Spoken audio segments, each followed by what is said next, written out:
بسم اللہ الرحمن الرحیم. آپ دیکھ رہے ہیں CSS/PMS پریپریشن یوٹیوب چینل. میں ہوں آپ کا ہوسٹ یاسین حسن. آج کے کلاس میں ہم پڑھیں گے کہ دنیا کا سب سے بڑا ریجنل آرگنائزیشن سارک کے بارے میں. سارک کے قیام کے مقاصد کیا ہے، سارک کب قائم کیا گیا اور سارک کے ممبر ممالک کون سے ہیں. سارک جنوبی ایشیا کے 7 ممالک پاکستان، بھارت، بنگلہ دیش، نیپال، سری لنکا، بھوٹان اور مالدیپ پر مشتمل تعاون کی ایک تنظیم ہے. اس تنظیم کے قیام کا سہرا بنگلہ دیش کے سابق صدر ضیاء الرحمان کے سر ہے.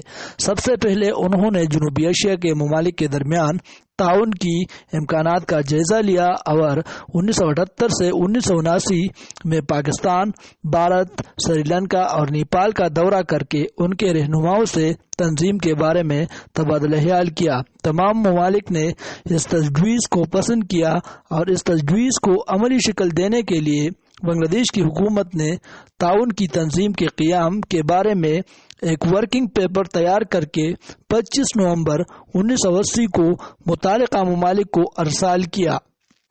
اس ورکنگ پیپر میں کہا گیا تھا The countries of the region have cooperated with one another both bilaterally and regionally under the umbrella of such palm as a escape and non-alignment movement and commonwealth. The effort has not fully exploited the vast potential of the regional cooperation that exists and consequently benefit the both that will be bring collectively and individually to the countries of the region. یعنی علاقے کے ممالک نے دو طرفہ طور پر اور علاقائی سطح پر غیر جانبدار تحریک اور دولتی مشترکہ کے تحت ایک دوسرے سے تعاون کیا ہے، مگر ان کوششوں سے علاقائی تعاون کی بے پناہ صلاحیت اور ان کے نتیجے میں علاقے کے ممالک کو حاصل ہونے والے اجتماعی اور انفرادی فوائد سے استفادہ نہیں کیا گیا. تنظیم کے قیام کے بارے میں بنگلہ دیش کی تجاویز کا جائزہ لینے کے لیے سب سے پہلے سیکرٹری خارجہ کی سطح پر اپریل 1981 میں ایک اجلاس کولمبو میں منعقد کیا گیا. اس افتتاحی اجلاس کے بعد نومبر 1981 میں کٹمنڈو میں اور اگست 1982 میں اسلام آباد میں مزید 2 اجلاس منعقد کیے گئے. ان اجلاسوں میں جنوبی ایشیا میں تعاون کی تنظیم کے قابل عمل ہونے کا جائزہ لیا گیا. اسلام آباد کے اجلاس میں طے کیا گیا کہ آئندہ اجلاس وزیر خارجہ کی سطح پر ہوں گے.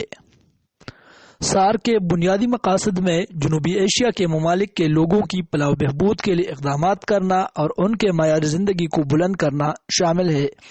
علاقے میں معاشی، سماجی اور ثقافتی ترقی کی رفتار کو تیز کرنا اور دوسرے ترقی پذیر ممالک کے ساتھ تعاون بڑھانا اور دیگر علاقائی اور بین الاقوامی تنظیموں کے ساتھ رابطوں کو بڑھانا شامل ہے.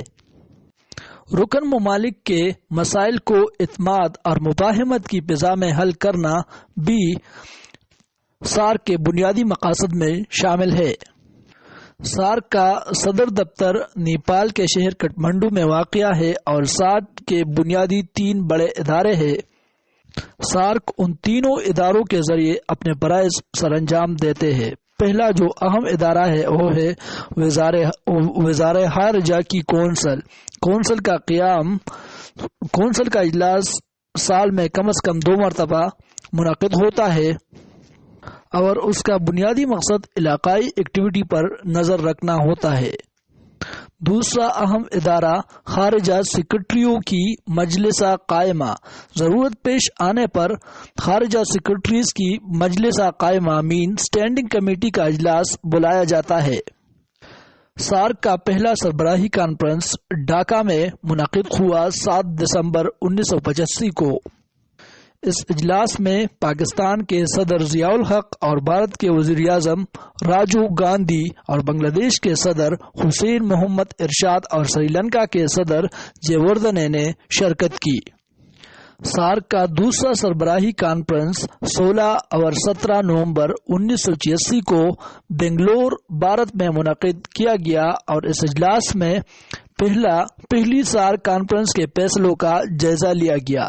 کانفرنس نے فیصلہ کیا کہ سارک کے سیکریٹریٹ کا صدر دفتر مستقل طور پر نیپال کے شہر کٹھمنڈو میں قائم کیا جائے گا۔ بنگلہ دیش کے ابو الحسین کو سارک کا پہلا سیکریٹری مقرر کیا گیا۔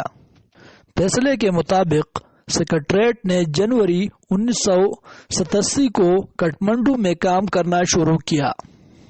سارک ممالک کے تیسرے سربراہی کانفرنس کو انعقاد کرنے کا اعزاز نیپال کے دارالخلافہ کٹھمنڈو کو ملا۔ یہ کانفرنس 2 نومبر 1987 کو شروع ہوئی اور 4 نومبر 1987 تک جاری رہی۔ اجلاس میں پاکستان کے وزیر اعظم جنیجو اور بھارت کے وزیر اعظم راجیو گاندھی اور بنگلہ دیش کے صدر حسین محمد ارشاد اور سری لنکا کے صدر جے وردھنے نے شرکت کی۔ اس اجلاس میں بھارت نے افغانستان کو سارک کا رکن بننے کی تجویز پیش کی، مگر اجلاس نے متفقہ رائے سے تجویز کو مسترد کر دیا کہ افغانستان میں عوام کی نمائندہ حکومت نہیں ہے۔ سارک ممالک کا چوتھا سربراہی کانفرنس پاکستان کے دارالحکومت اسلام آباد میں منعقد کیا گیا اور یہ اجلاس 29 دسمبر 1988 کو شروع ہوا اور 31 دسمبر 1988 کو اختتام پذیر ہوا۔ سارک ممالک کے 5ویں سربراہی کانفرنس کا انعقاد 21 تا 23 نومبر 1990 کو مالدیپ کے دارالحکومت مالے میں کیا گیا اور اس میں علاقائی تعاون کو فروغ دینے اور اسمگلنگ کو روکنے کا فیصلہ کیا گیا۔ یہ بھی طے کیا گیا کہ اسلام آباد میں انسانی ترقی کا ایک مرکز اور کٹھمنڈو میں ایک ٹی بی سینٹر قائم کیا جائے گا۔